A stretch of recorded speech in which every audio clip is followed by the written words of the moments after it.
기도하겠습니다. 주님 아버지, 은혜를 진실로 감사를 드립니다. 오늘도 우리가 하나님을 예배하며 주님 앞으로 나아갑니다. 주여, 오늘도 말씀이 우리를 사로잡는 날이 되게 하시고 우리가 성령께 붙들려서 하나님의 영광을 위하여 살아갈 수 있도록 주님, 우리와 함께하여 주시옵소서. 코로나가 다시 거세지고 있습니다. 주의 성도들을 주님께서 보호하여 주시고 주님의 날개끈을 아래 우리가 거하게 하여 주시옵소서. 예수 그리스도 이름으로 기도합니다. 아멘. 오늘 하나님 말씀은 사도행전 18장 5절 말씀 보겠습니다. 사도행전 18장 5절입니다. 실라와 디모데가 마게도냐로부터 내려오매 바울이 하나님의 말씀에 붙잡혀 유대인들에게 예수는 그리스도라 밝히 증언하니. 아멘. 바울의 전도 여행을 우리는 지금 보고 있습니다. 지금 28장 본문은 바울의 제2차 전도 여행 중에서 고린도에서 있었던 일을 오늘 보여주고 있습니다. 지금 이 바울은 고린도에 오기 전에 아덴에 있었고요. 아덴에 있기 전에 베레아에 있었고, 베레아에 있기 전에 데살로니가에 있었습니다. 가는 곳마다 성경을 풀어서 예수님이 그리스도라고 담대히 증언했습니다. 그런데 감사하게도 하나님이 예비하사 믿고 따르는 제자들도 있었지만은 바울을 죽기까지 돌로 치던 자들도 있었고, 또 바울이 복음 전하다가 죽음의 위기 가운데 피신하니까 그 다음 도시까지 쫓아와서 바울을 죽이려고 했던 자들이 수없이 많이 있었고 모든 도시에 그러하였습니다. 그래서 바울이 아덴을 떠나서 또다시 고린도에 도착을 하였을 때 고린도전서 2장 3절 말씀을 보면은 바울이 매우 유약하고 약해져 있는 상태였다고 스스로 이렇게 고백하는 말씀을 볼 수가 있습니다. 왜 우리가 그렇지요? 내가 소속된 공간에서 한 명만 나를 작심하고 반대해도요, 스트레스가 상당합니다. 딱 나를 찍어서 내가 하는 말만 다 반대하고 공격하고 비난하고 비웃고 흠잡으면요, 저 사람이 왜 그러지? 그러다가 이제는 나중에는 무슨 생각까지 가지요? 내가 뭘 잘못하긴 잘못했나?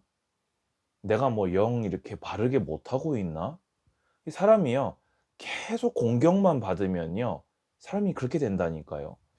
그런데 한 명이 아니라 가는 곳마다 그런 사람들이 수십 명이 있었고, 심지어 죽이려고 미워하는 사람들이 있었고, 심지어 도망을 가면 도망갔다고 다른 도시에서 쫓아오기까지 해서 비난하고 죽이려고 했습니다.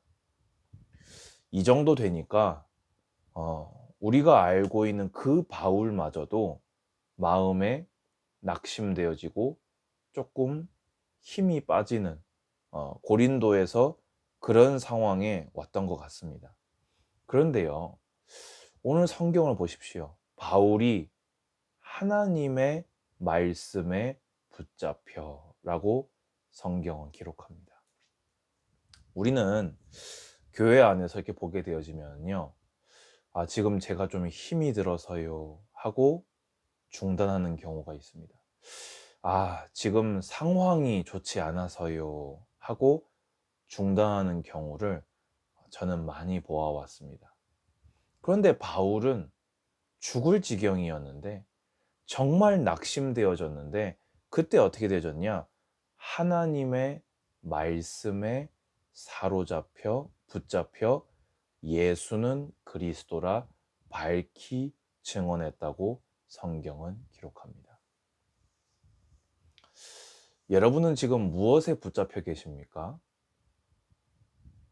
혹시 사람입니까? 혹시 상황입니까? 혹시 돈입니까? 혹시 여러분의 생각입니까? 근데 적어도 바울은 하나님의 말씀에 붙잡힌 사람이었습니다. 내가 어떻게 되어 있느냐가 중요하다기보다는 내가 무엇에 붙잡혀 있느냐, 쉽게 얘기해서 나의 주인이 누구이시냐가 더 중요한 일인 것 같습니다. 사명은, 하나님의 계획은 상황을 보아가면서 감당하는 것이 아닙니다. 상황을 보면서 또 나의 능력을 보면서 감당하는 것이 아닙니다. 하나님의 말씀에 붙잡혀서, 또 다른 성경이 보게 되어지면요, 역본을 보게 되어지면은 바울이 성령의 충만함 받아서, 같은 말입니다. 하나님으로 충만해서 하나님의 말씀에 붙잡혀서 바울은 감당했던 것입니다. 그런데 그 결과가 어떻게 됐습니까? 또 비방하는 사람들이 나왔습니다. 하지만 또 디도 유스도라고 하는 고린도 교회의 근간을 이루는 제자가 나왔고, 회당장 그리스보가 돌아와서 수많은 고린도 사람들이 세례를 받게 되었습니다. 근데 그때에 바울은 여전히 지쳐 있었을 것입니다. 하나님께서 9절 보십시오. 밤에 주께서 환상 가운데 바울에게 말씀하시되 두려워하지 말며 침묵하지 말고 말하라. 뭐를?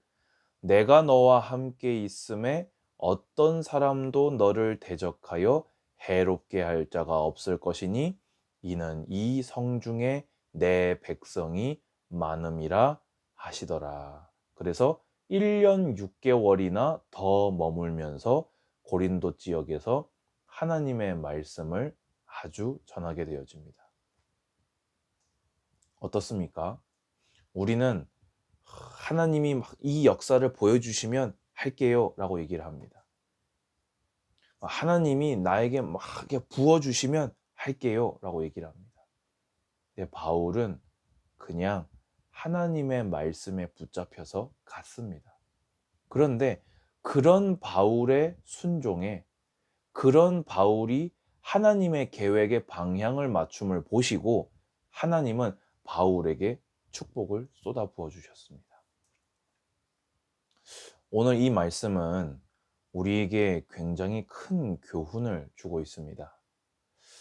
다시 한번 묻겠습니다. 여러분은 누구에게 붙잡혀 있습니까? 사람의 말입니까? 사람의 눈치입니까? 환경입니까? 상황입니까? 여러분 자신의 능력입니까? 아니면 여러분 자신의 생각입니까?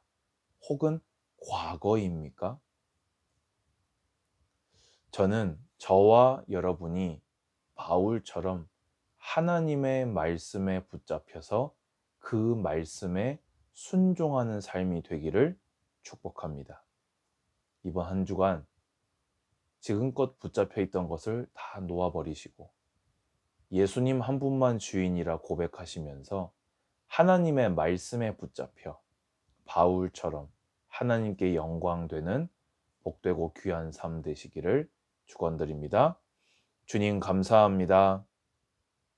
주님 홀로 영광과 존귀를 받아 주시옵소서. 그 성읍에 주님의 백성들이 많으므로 주님은 바울을 그곳에 보내셨습니다. 바울은 그러한 하나님의 뜻을 헤아렸고 비록 상황은 좋지 못했고 자신의 능력도 한계에 부딪혔지만 하나님의 말씀에 사로잡혀 예수님이 그리스도라 증언하였습니다. 그때 하나님은 바울의 그 믿음과 순종을 보시고 그를 축복하시고 그를 들어 영광 받으셨습니다. 아버지여, 우리의 연약한 믿음을 도와주소서. 우리가 외부적인 것에 또 내면의 연약함에 흔들리지 않게 하시고 하나님의 말씀에 붙잡혀 바울과 같이 하나님께 영광 돌리는 복되고 귀한 삶이 될 수 있도록 축복하여 주시옵소서. 주 예수 그리스도의 은혜와 하나님의 사랑과 성령의 교통하심이 오늘도 예배하며 하나님의 말씀에 붙잡히기를 소원하는 우리 모든 하나님의 사람들 머리 위에 이제로부터 영원까지 항상 함께 있을지어다. 아멘. 감사합니다.